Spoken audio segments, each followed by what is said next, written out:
e ka komoditetin Kosova që të vazhdon me këto krizat politike dhe institucionale, apo çfarë duhet bërë në këtë drejtim, po pse jo dhe partitë opozitare?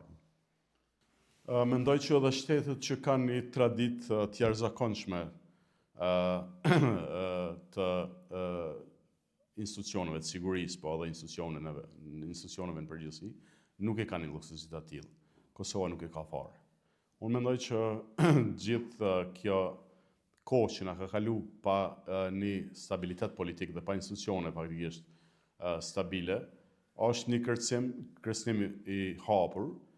dhe është një mundësi e jashtëzakonshme për të gjithë aktorët, shtetëror dhe jo shtetëror,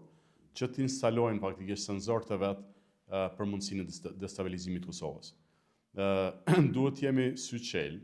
sepse siç e thash edhe shtetet që kanë një traditë të vazhdueshme në demokracitë më të avancuara kanë probleme faktikisht me kriza të tilla. Por fati jonë është që kemi institucione të sigurisë, të ndërtuara me integritet dhe me kualitet faktikisht të kapaciteteve të testuara deri tani, dhe me një vlerësim faktikisht prej alatëve tonë, janë një garancë e jashtëzakonshme, po mbi të gjitha unë mendoj që ato institucione duhet të mirëmbahen, duhet të ndihmohen dhe duhet të fuqizohen dita ditës, që ngajherë faktikisht jemi duke harru një mundësi të tillë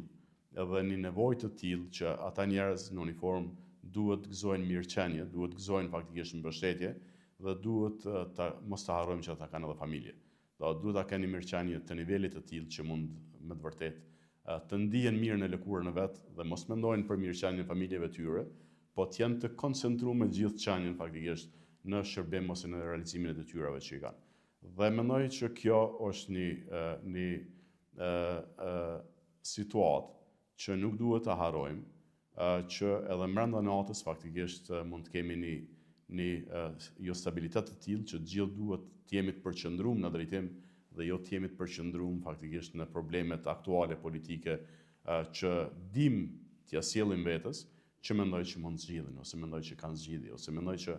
kemi praktika të mira deri tani që duhet të mësohemi dhe të ndërtojmë institucionet tona dhe të ecim përpara.